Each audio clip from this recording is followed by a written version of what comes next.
السلام عليكم ورحمة الله. اللهم صل وسلم وبارك على سيدنا محمد عليه أفضل الصلاة والسلام.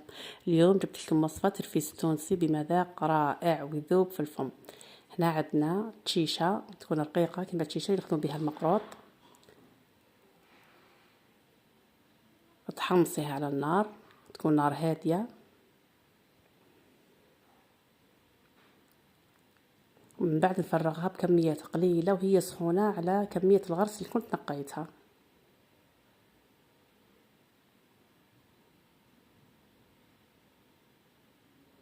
وهنا نبدأ نعجن فيها، تحصل العجينة تكون طرية، ونضيف لها القليل من الحليب.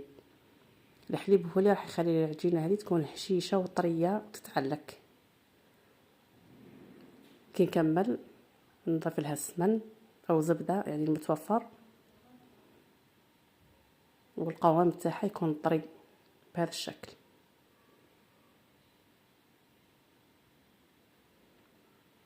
أنا نشكلها خبزة، من بعد نبدأ نطبعها بأي طابع يكون عندك.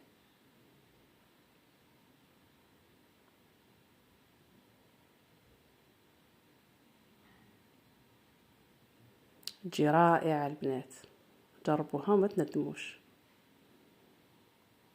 وهذا رفيس تونسي اللي تحصلنا عليه،